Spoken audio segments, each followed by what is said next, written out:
fillers are made of something called hyaluronic acid, which we really have in our own skin.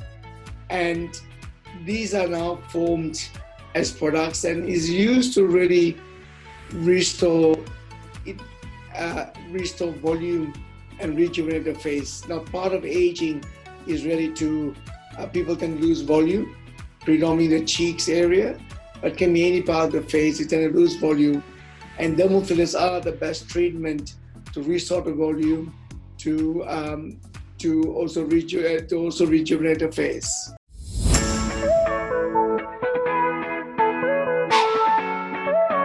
The common areas we use dermal fillers for are the cheeks, the lips, under the eye, what we call tear trough. We can also use it in the temporal region, which is really the area on the right and left side of the head. And it can also use for the jawline, can be used for the cheekbones. Any area where there's been a volume loss can be used, but those are the common areas.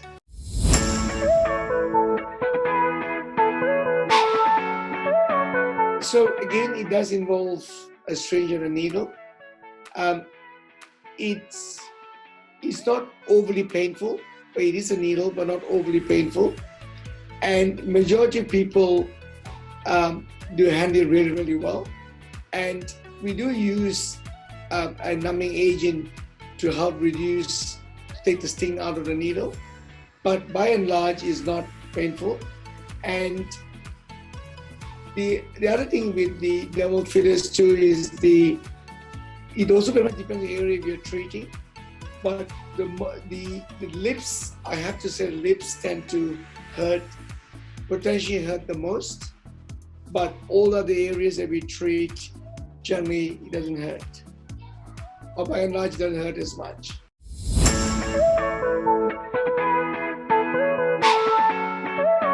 The procedure can take anything from 30 minutes to an hour, but essentially you can see the result straight away, but it takes about 2 weeks to really settle in.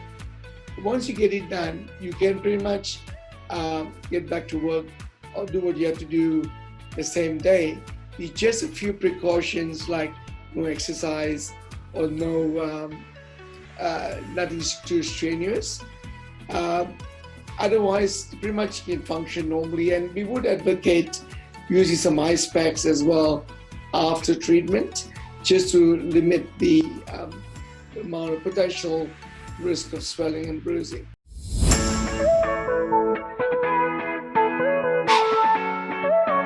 Dermal fillers, you see the result straight away. So at the end of the procedure, you actually see a significant difference to before treatment. But it then really takes about 2 weeks to fully settle in. So the optimum results are seen about anywhere from 2 to 4 weeks, but the changes can be seen very much just after treatment. It does last about 12 months. Certain areas like the lips can be a bit shorter. So the lips can be anything from 6 to 12 months, but by and large, all the other areas tend to last 12 months.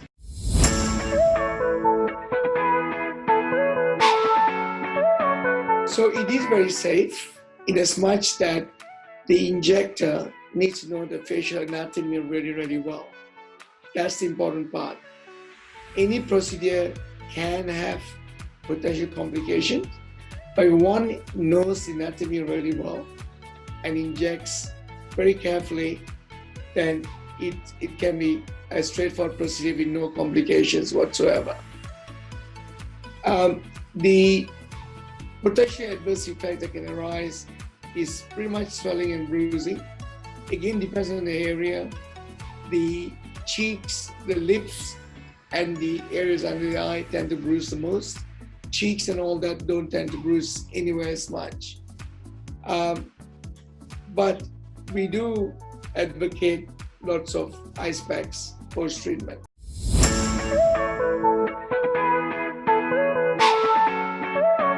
One of the things we do a lot is that we do spend a lot of time with the client. We never rush our procedures. but also I'm extremely focused on giving the clients a natural look.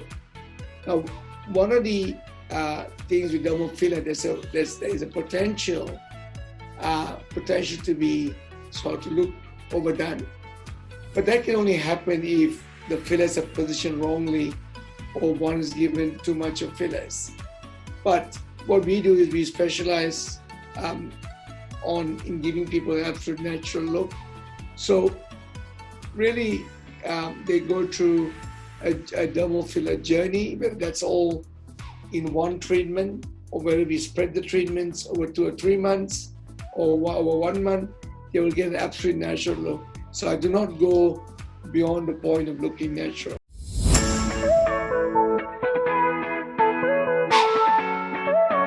No, I think the key to all this is the biggest risk with dermal fillers is the potential to inject into a blood vessel. Now, this is where I said the anatomy needs to be known really well. So, if one knows anatomy really well, that risk is extremely low. In terms of the actual procedure itself, after treatment, they just gotta be aware that it can bruise and it can swell, but that all settles within a few days. And there's no other really downtime. There's hardly any pain after treatment, and really they can function pretty much normally, except for the precautions I mentioned earlier.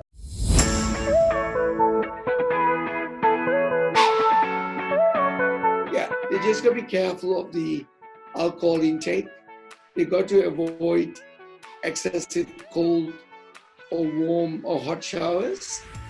Just a warm shower is fine.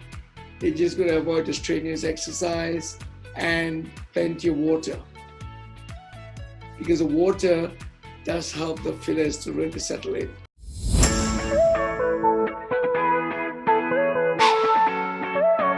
Depends on how much one needs.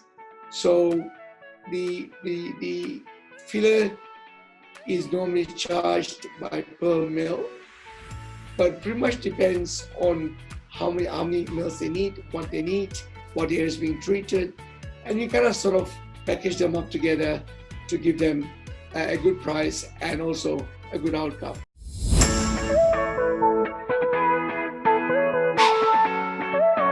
So again, I think the key is to do the research before they come in, perhaps word of mouth from your friends.